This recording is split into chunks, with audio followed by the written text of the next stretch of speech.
하나님 말씀을 보도록 하겠습니다. 다니엘서 4장 34절에서 37절까지 말씀입니다.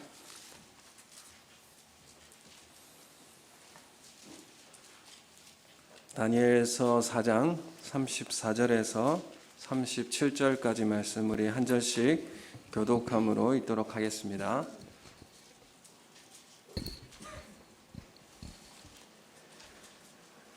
교독하겠습니다. 그 기한이 참에 나 느부갓네살이 하늘을 우러러 보았더니 내 총명이 다시 내게로 돌아온지라.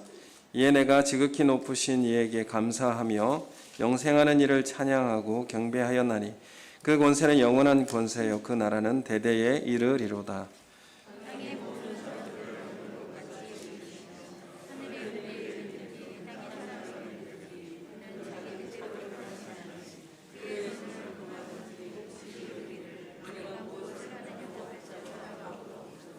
그때에 내 총명이 내게로 돌아왔고 또 내 나라의 영광에 대하여도 내 위엄과 광명이 내게로 돌아왔고 또 나의 모사들과 관원들이 내게 찾아오니 내가 내 나라에서 다시 세움을 받고 또 지극한 위세가 내게 더하였느니라. 그러므로 지금 나 느부갓네살은 하늘의 하나 왕을 찬양하며 칭송하며 경배하노니 그의 일이 다 진실하고 그의 행하심이 의로우심으로 교만하게 행하는 자를 그가 능히 낮추심이라. 오늘 이 다니엘 4장을 통해서 볼 때에 교만함에 대해서 우리가 한번 우리 자신과 삶을 되짚어 볼 필요가 있습니다. 교만함이라고 하는 것이 만들어지기 위해서는 여러 가지 함께 작용하는 것들이 있습니다. 이 교만이라고 하는 것은 어디서부터 출발을 하게 되냐면 다른 사람과 비교하는 것에서부터 출발하게 됩니다.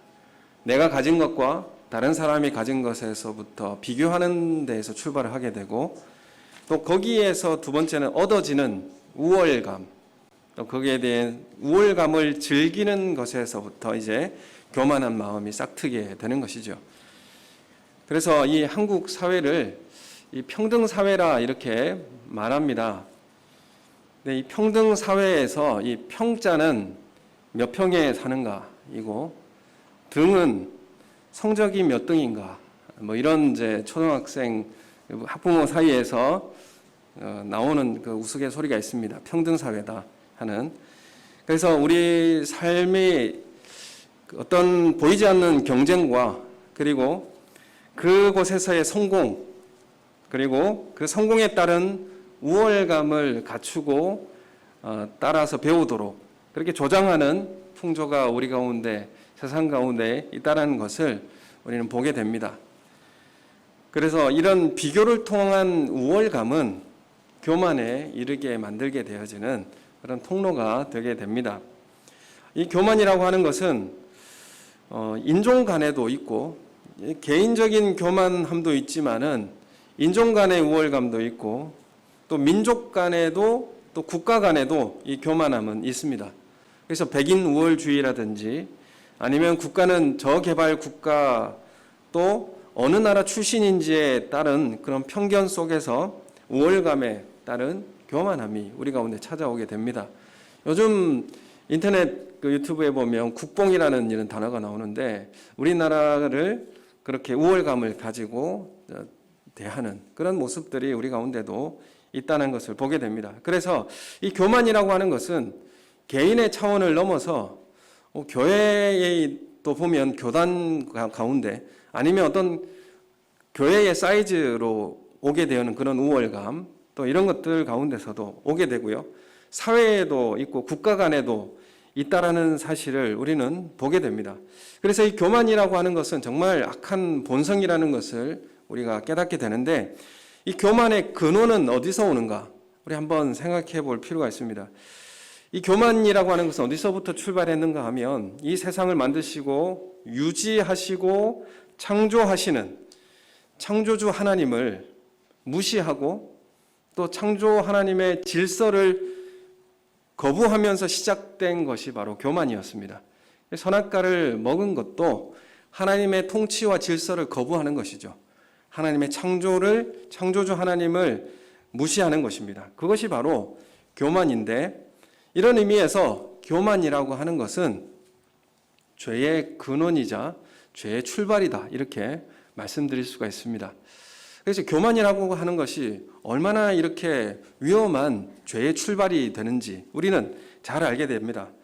그러므로 이 교만이라고 하는 것은 창조주 하나님을 무시하는 불신앙이 그 중심에 자리 잡고 있다는 사실을 우리는 깨닫게 됩니다. 그래서 이 교만함의 그 내면의 모습은 하나님 없이도 살 수 있다라고 하는, 하나님을 의지하지 않고도 살아갈 수 있다라고 하는 그런 자랑, 그것이 바로 교만입니다. 나를 자랑하고 나를 높이는 데서 나오는 우월감, 그걸 통하여서 하나님 없이도 살아갈 수 있다라고 하는 그 마음이 바로 교만이다, 이렇게 말씀드릴 수가 있습니다. 이 다니엘서 4장은 느부갓네살 왕의 자전적 이야기입니다. 이것은 자신의 권력을 자만하고 또 거만한 느부갓네살 왕의 자전적 이야기이고 일대기를 쓰고 있습니다. 또 2장에서 우리가 살펴보았듯이 2장에는 바벨론에 대한 그런 자만과 교만에 대해서 다루고 있죠. 그래서 2장에서는 바벨론이 어디로 상징되었습니까? 우상의 우상의 머리 부분, 금으로 된 머리 부분을 상징하고 있는 바벨론을 이야기했었습니다. 그런데 이제 4장에서 오늘 말씀해 보면 느부갓네살 왕이 땅에서 높이 세워져 있는 큰 나무로 상징되어져 있는 느부갓네살 왕을 다루고 있습니다. 그래서 2장에 대한 꿈은 이 초강대국이었던 바벨론의 운명을 다루고 있고, 이제 오늘 4장은 세상에서 가장 강력한 개인의 운명을 다루고 있습니다. 그래서 바벨론이라는 이 나라가 교만한 것을 다루고 계시고, 또한 4장은 한 개인의 교만함을 다루고 계시는 하나님의 역사를 우리는 확인하게 되는 것입니다. 그래서 이 4장에는 느부갓네살 왕 자신이 자신의 이야기를 자세히 기록하고 있습니다. 여기 보면 이제 느부갓네살 왕은 이렇게 기록을 하고 있기 때문에 이 자신의 이야기를 자세히 서술하고 이야기하고 있는 것으로 보여지고, 자신에 대한 간증을 기록해 놓은 것이 바로 이 다니엘서 4장에 대한 내용입니다. 구약 성경에서 이렇게 한 사람에 대한 자신의 간증을 이렇게 자세히 기록한 부분은 거의 없습니다. 그래서 이 느부갓네살 왕이 자신이 1인칭 느부갓네살이라고 하면서 이야기를 서술해 가고 있습니다. 그래서 오늘 이 말씀에 보면 이 교만이라고 하는 것은 자기가 가진 것보다 자신을 더 높이 평가하고 자랑하는 것을 교만이다, 이렇게 말씀하고 있습니다. 그럼 우리는 무엇을 자랑하고 있는가? 내가 가지고 있는 것을 높이 평가하고 그것을 자랑하는 마음, 그것이 교만함에서부터 출발한 내용이었습니다. 하나님은 이 느부갓네살 왕을 어떻게 교만한 이 느부갓네살 왕을 다루고 계시는지를 우리는 살펴보게 됩니다.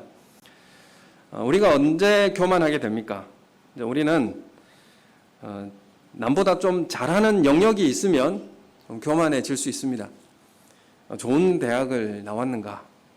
아니면 내가 어떤 일에 대해서 빈틈없이 잘하고 철저한 성격을 가지고 있는가? 다른 사람보다. 또 내가 재산과 돈이 좀 다른 사람보다 좀 많은가? 아니면 세상에서 좀 사업에 성공을 했는가? 남다른 재능을 가지고 있는가? 또 남보다 키가 좀 더 크고 건장한가? 다른 사람보다 외모와 미모가 뛰어난가? 그래서 이 남들보다 비교하여서 좀 더 잘한다는 영역에서 우리는 교만할 수가 있게 됩니다. 오늘 이 느부갓네살 왕도 사실은 교만할 수 있는 그런 모든 걸 다 갖추었죠. 최강의 제국이었던 바벨론의 그 중심에 최고의 자리에 앉아있던 사람이 바로 느부갓네살이지 않습니까? 오늘 1절에서 18절, 이게 세 부분으로 나눌 수 있는데 1절에서 18절 내용에는 꿈을 통해서 왕의 파멸이 경고되어지는 그런 부분을 이야기하고 있습니다. 4절, 5절 말씀을 우리 한번 보면요. 나 느부갓네살이 내 집에 편히 있으며 내 궁에서 평강할 때에 한 꿈을 꾸고 그로 말미암아 두려워하였으니 곧 내 침상에서 생각하는 것과 머릿속으로 받은 환상으로 말미암아 번민하였었노라. 이렇게 말씀하고 있습니다. 이 하나님께서 주신 꿈으로 인해서 또 번민하게 되었는데, 이것은 이 꿈에 대해서 바벨론의 박수와 술객과 갈대아의 모든 점쟁이가 이 꿈을 해석할 수가 없었습니다. 이것으로 인해서 번민하였다, 이렇게 말씀을 하고 있습니다. 이제 두 번째 장면은 19절부터 28절까지가 두 번째 장면인데, 이것은 이제 느부갓네살 왕의 꿈을 다니엘이 해석하는 과정입니다. 느부갓네살이 어떤 꿈을 꾸었느냐면, 땅에 견고하고 아주 높은 큰 나무가 있었습니다. 그 나무가 바로 느부갓네살 왕을 이제 나타내는 것이다, 이렇게 해석을 해줍니다. 그 나무가 얼마나 컸던지 열매도 많이 맺고 많은 새들도 깃들고 그리고 생명을 살리는 그런 나무가 되었습니다. 거대한 나무였는데 한 순찰자가 하늘로부터 내려와서 그 큰 나무를 베어 없애버려라 라고 하는 명령을 내립니다. 그래서 이러한 꿈의 의미는 다니엘이 해석을 해주죠.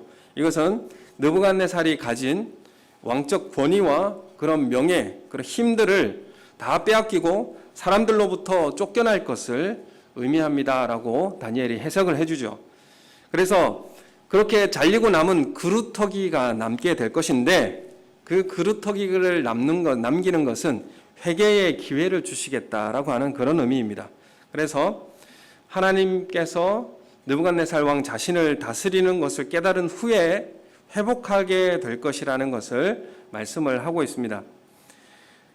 17절 말씀을 우리 함께 한번 읽어보도록 하겠습니다. 17절 말씀, 4장 17절 말씀을 우리 같이 한번 읽겠습니다. 시작. 이는 순찰자들의 명령대로요 거룩한 자들의 말대로니 지극히 높으신 이가 사람의 나라를 다스리며 자기의 뜻대로 그것을 누구에게든지 주시며 또 지극히 천한 자를 그 위에 세우시는 줄을 사람들이 알게 하려 함이라 하였느니라. 아멘. 지금 이 꿈을 느부갓네살에게 주고 이 꿈대로 하나님께서 시행하시는 이유가 뭡니까? 하나님께서 사람의 나라를 다스린다라는 것을 알게 하시는 의미이고, 두 번째는 그 하나님의 뜻대로 누구든지 그 왕의 자리를 하나님의 의도대로 세우시겠다, 이것을 깨닫게 하시겠다라는 의도입니다. 그래서 이 꿈을 느부갓네살 왕에게 주었고 또 이것이 실제로 그런 일이 일어나게 되었습니다. 그래서 느부갓네살 왕은 이 꿈과 이 해석과 실제로 그런 일이 자신에게 벌어지는 것을 통하여서 무엇을 깨닫게 되는 것이죠? 자신이 정말 낮아지고 천한대로 떨어져서 무엇을 깨닫는 것입니까? 하나님께서 나라를 다스리고 계시는구나. 사람의 나라를 하나님께서 다스리고 계시는구나. 그리고 가장 높은 위치인 왕의 위치, 그 자리도 하나님께서 세우시는 곳이구나 라는 것을 느부갓네살 왕이 깨닫게 되는 것입니다. 31절 말씀해 보면 이제 실제로 그러한 징계가 이루어지게 되는데, 30절, 31절, 31절을 우리 함께 읽어보도록 하겠습니다. 30절 시작. 나 왕이 말하여 이르되 이 큰 바벨론은 내가 능력과 권세로 건설하여 나의 도성으로 삼고 이것으로 내 위엄의 영광을 나타낸 것이 아니냐 하였더니, 이 말이 아직도 나 왕의 입에 있을 때에 하늘에서 소리가 내려 이르러 느부갓네살 왕아 내게 말하노니 나라의 왕위가 내게서 떠났느니라. 아멘. 지금 자신의 바벨론 왕궁 지붕에서 거닐면서 자신의 왕궁을 바라보며 감탄했죠. 그것이 뭐죠? 이 큰 바벨론 내 능력과 내 권세로 건설하여서 나의 도성으로 삼았다. 이렇게 자신에게 그 모든 영광과 권세를 자신에게 치부하였고 그렇게 나타내었습니다.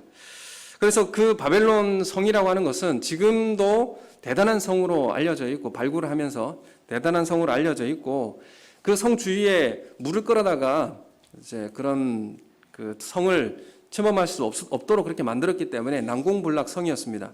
그리고 세계 7대 불가사의 건축물인 그 중심에 뭐가 있었습니까? 공중정원이라는 것이 세워져 있었습니다. 그것은 물이 없는 그 땅에 이렇게 공중에 물을 끌어올려서 그 위에서부터 이제 식물이 자랄 수 있도록, 물이 흐르고 식물이 자랄 수 있도록, 모터가 없는 그런 시대에 물을 그 위에까지 끌어올려서 층층이 그런 식물을 자랄 수 있도록 만든 그런 공중 정원을 건축을 했었습니다. 이것은 놀라운 바벨론의 건축술과 지혜와 지식과 그리고 웅장한 건물이 그 가운데 나타나게 되었을 것입니다. 그래서 이 바벨론의 도성은 676구역으로 구성된 장엄함이 있었는데 그 모든 것을 자신의 영광과 공적으로 치부를 하게 되었습니다. 그렇게 말할 때에 곧바로 하나님께서 징계를 하신 것이죠. 이 말이 나 왕의 입에 있을 때에 하늘의 소리가 들려서 느부갓네살 왕아 내게 말하노니 나라의 왕위가 내게서 떠났느니라, 이렇게 말씀이 들려오게 됩니다. 그러고 나서 32절부터 보면 이 사람이 쫓겨나서, 이 느부갓네살 왕이 쫓겨나서 들짐승과 같이 살면서 소처럼 풀을 뜯어먹을 것이고 이와 같이 7대를 지내서 지극히 높으신 이가 하나님의 나라를 다스리며 자기의 뜻대로 그것을 누구에게든지 주시는 줄을 알기까지 이르리라. 그것을 알기까지 하나님께서 7회를 그런 모습으로 보내게 말씀하신다는 것입니다. 그래서 그때에 느부갓네살이 실제로 사람들에게서 쫓겨나서 소처럼 풀을 먹고 몸이 하늘 이슬에 젖고 머리털이 독수리털과 같이 자랐고 손톱이 새 발톱과 같이 되었더라, 이렇게 말씀하고 있습니다. 실제로 이 느부갓네살 왕은 하나님의 징계를 받아서 이런 짐승처럼 풀을 뜯어먹게 되었는데 이것을 이제 그 라이켄트로피라는 질병이 있습니다. 그래서 정신병의 일종인데 자신을 늑대나 이제 짐승이라고 믿는 정신장애의 한 종류이죠. 수화망상이라고 합니다.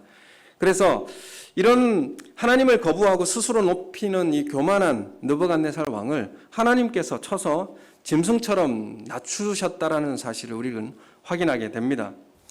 하나님의 말씀을 듣지 않을 때에 하나님은 노새나 말처럼 짐승처럼 그 재갈과 굴레로 단속하지 않으면 너희가 가까이 가지 아니하리로다, 이렇게 시편 32편에 보면 이렇게 다윗이 쓴 글이 있습니다.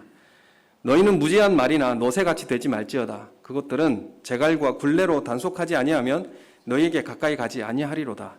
하나님께 영광을 돌리지 않고 하나님께서 원하시는 방향, 그러니까 하나님께서 나에게 수여하신 것들에 대해서 어디서부터 왔는지, 그것을 어떻게 사용해야 되는지 잘 깨닫지 못하는 사람에게 있어서는 어떻게 해야 된다는 말입니까?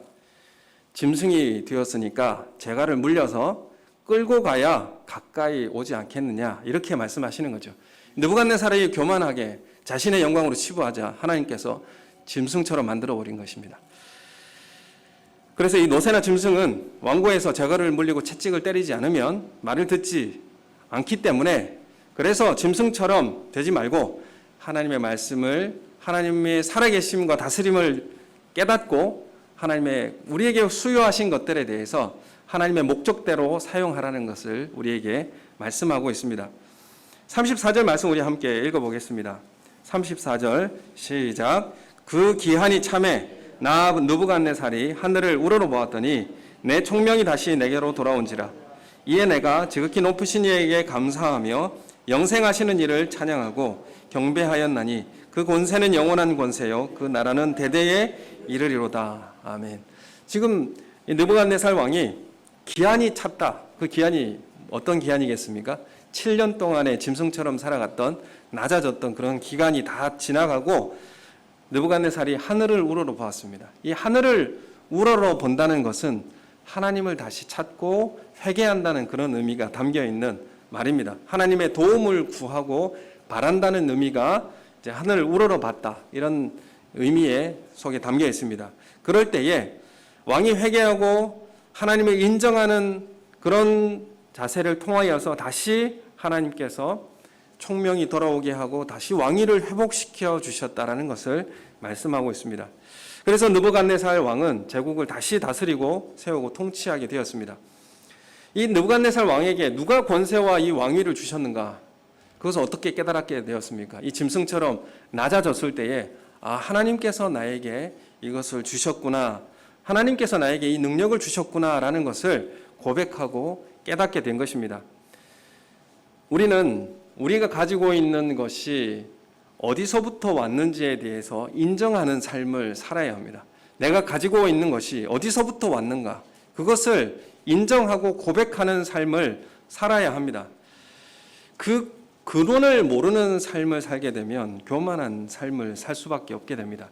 나에게 주신 힘, 나에게 주신 사회적 지위, 나에게 주신 재물, 이런 것들을 어디서부터 왔는가, 그 근원을 알아야 하는 것이죠. 근원을 모르는 것은 교만한 삶이 되는 것입니다. 겸손히 자신을 낮추는 것은 나의 존재를 알고 나에게 수여한 것에 대한 뜻을 발견하는 것입니다. 왜 나에게 이 재능을 주셨는가? 왜 나에게 이 생명을 주셨는가? 왜 나에게 이 자리에, 이 교회에 나오게 하셨는가? 하나님께서 나에게 수여하신 것에 대한 의미를 발견하는 것입니다. 그럴 때 우리는 겸손해질 수 있게 되는 것이죠. 바벨론은 어떤 나라입니까? 하나님 나라였던 이스라엘을 패망케 하였고 속국으로 삼아서 유린하였던 나라가 바로 바벨론이고, 그 당대의 최고의 초유의 초강대국이었습니다. 그래서 바벨론은 그 지역에 굉장히 성공한 나라처럼 보였습니다.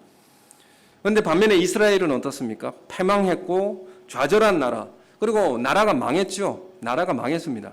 그래서 처참한 상황에 이스라엘은 놓여져 있게 되었습니다. 대조적으로 이렇게 바벨론과 이스라엘이 보이게 되는데, 이런 상황은 사실 바벨론이 힘이 강해서 이런 일이 일어났다, 맞습니까? 아니죠. 하나님께서 하나님의 뜻에 따라서 바벨론을 강하게 했고 바벨론을 통하여서 이스라엘을 심판하신 것이죠. 그래서 하나님의 도구로 바벨론을 사용하셨다라는 사실을 바벨론이 알아야 했습니다. 이스라엘이 약하거나 바벨론이 힘이 세서 이긴 것이 아닙니다. 바벨론 제국이 제국되게 하고 느부갓네살 왕을 세우고 그에게 힘을 주신 이유는 무엇입니까? 하나님의 목적을 이루기 위해서입니다. 그것은 하나님의 뜻대로 왕을 세우신다는 것을 깨닫게 하고, 또 하나님께서 나라를 다스린다는 것을 알게 하셔서 하나님의 원하시는 징계를 이스라엘을 통하여서 심판하시고 다시 이스라엘을 회복시키기 위해서 바벨론을 들어서 도구로 사용했다는 것, 그걸 아는 것이죠. 사무엘상 2장 7절에 보면 한나의 기도에도 나옵니다. 여호와는 가난하게도 하시고 부하게도 하시고 낮추시기도 하고 높이시기도 하는도다, 이렇게 말씀하고 있습니다. 여러분, 우리가 살아가는 이 시대가 하나님께서 살아계시지 않는 것 같고 하나님께서 살아서 내 삶에 역사하시지 않는 것처럼 보이고 세상이 더 힘이 센 것 같지만 하나님은 여전히 이 땅과 이 삶을 통치하고 다스리고 계십니다. 재력과 사회적 지위가, 그 높은 자리가 힘을 주는 것처럼 여기며 살아가는 것은, 그것은 교만한 삶의 모습입니다. 이건 모두 하나님이 그 뜻 가운데 허락하시고 하나님께서 관리하신다는 사실을 고백하시고 그것을 믿음으로 고백하는 우리 성도님들이 되시기를 예수님의 이름으로 소원합니다. 느부갓네살 왕은 이것을 깨달았습니다. 그리고 지극히 높으신 하나님께 감사했습니다. 어떻게 감사하냐면 하늘의 왕에게 감사한다라고 그렇게 고백하고 있습니다. 이 37절에 보면 느부갓네살은 하늘의 왕을 찬양하며 이렇게 나오고 있습니다. 지금 하나님을 뭐라고 부르고 있습니까? 하늘의 왕이시다. 자신이 왕이 최고의, 이 땅에서 최고의 왕이었는데 나에게 나를 다스리는 왕이 계시는구나 라는 것을 고백하게 되는 것이죠. 하나님은 나의 왕이시구나, 하늘의 왕이시구나 라는 것을 고백하게 되는 것입니다. 하나님은, 그리고 36절에 보면 하나님은 나에게 총명을 주셨습니다. 그리고 하나님은 나에게 나라와 영광, 권세를 다시 나에게 돌려주셨습니다. 그리고 사람들도 나에게 주셨습니다. 이렇게 이 느부갓네살 왕이 고백을 하고 있습니다. 그래서 마지막 오늘 설교의 제목과도 같은 내용이 있는데 37절 마지막 절에 보면 교만하게 행하는 자를 그가 능히 낮추심이라 이렇게 말씀하고 있습니다. 왜 낮추실까요? 교만하는 자를 왜 낮추실까요? 그것은 하나님께서 다스리신다는 사실을 깨닫게 하고 다시 회개함으로 주님 앞에 나올 수 있는 자리를 하나님께서 예비하시기 위해서 우리를 낮추시기도 하신다는 사실을 믿으시기 바랍니다. 느부갓네살은 자신이 짐승처럼 낮아졌을 때에 하나님의 그 때를 지나고 나서 하나님을 다시 바라보게 되었습니다. 저희 친척 중에 한 분이 계시는데 젊으셨을 때에 정신질환이 있었습니다. 정신질환이 실제로 있었는지 아닌지는 잘 모르겠지만 뒤에 제가 그분의 이야기를 들어봤을 때 자신은 굉장히 교만했다 이렇게 이야기하더라고요. 하나님께서 정신을 나가게 만드셨습니다. 잠깐 정신이 떠나가게 만드셨죠. 그러자 그 자리에 누가 들어왔냐면 마귀가 들어왔습니다. 그래서 마귀의 지배를 받고 오랫동안 귀신 들려서 그렇게 살아가다가 저희 집에도 와서 금식 기도하고 찬양하고 기도하면서 그렇게 그 시간을 보내게 되었습니다. 정말 어떤 면으로는 사람다운 삶이 아니라 어떤 짐승처럼 살게 되어지는, 그러니까 정말 그분이 제가 이전에 알아왔던 그런 사람처럼 보이지 않았습니다. 금식하라고 하니까 밤에 몰래 일어나서 막 냉장고 뒤져서 막 먹고 말도 듣지 않고 사람이 이상해지더라고요. 하나님 왜 그분에게 낮아지게 만드셨을까? 그분이 그래서 그 다음에는 정말 하나님 앞에 붙들린 삶을 살게 되어지고, 지금도 우리 가정에서는 우리 친척들 중에서 기도하는 사람이고 또 형제들과 또 가족들을 위해서 기도하는 그런 자리에서 살아가고 계십니다. 더 하나님께 붙들려서 살아가는 그 자리에 지금 세워져 있습니다. 하나님께서 우리를 낮추심으로 하나님께서 우리를 하나님을 깨닫게 하고 하나님께서 다스리고 계시다는 사실을 우리에게 알려주는 때가 있더라는 것이죠. 느부갓네살 왕 그냥 놔뒀으면 패망의 일로 갔을 것입니다. 우리를 낮추시고 하나님이 나에게 공급해 주시고 나를 그 자리에 세워주시고 우리에게 허락하신다는 사실, 그것을 깨닫고 하나님 앞에 나오시는 우리 성도님들 되시기를 예수님의 이름으로 소원합니다. 풀을 뜯고 정신병에 걸린 것처럼 짐승처럼 헤매었던 그런 시절이 있습니다. 우리가 낮아졌던 그런 경험이 있죠. 내 힘과 세상이 주는 사회적 지위가 내 것인 양, 그리고 그 지위를 바탕으로 내 뜻대로 내 생각대로 판단하고 내가 휘둘렀던, 아니면 그것이 하나님과 교회를 마음대로 내가 평가했던 기억들도 저에게 있습니다. 이런 과거의 약점들이 사실은 내가 교만했구나, 이런 것들을 제가 깨닫게 되어지고 하나님 앞에 다시 그 은혜를 깨닫고 나왔을 때에 다시 주님 앞에 더 깊어진 겸손함으로 하나님 앞에 쓰임받게 되는 것이죠. 여러분, 그 과거의 약점들이 우리에게 더 강함으로 나타나는 그런 은혜가 우리 가운데 있기를 예수님의 이름으로 소원합니다. 우린 교만했고 또 그 문제 때문에 하나님 앞에 낮추어짐을 그렇게 경험했던 저 가운데도 그런 경험들이 참 많이 있습니다. 그래서 인간적으로 그런 분들을 바라보면서도 몸둘 바를 모르는 그분들 앞에서 내가 예전에 젊고 혈기 있을 때 그런 이야기를 했던 것에 대해서 너무나 부끄럽고 정말 내 자신이 낮아지는 그런 것을 경험하게 됩니다. 하나님께서 왜 우리를 낮추시고 그 길을 걸어가게 하실까?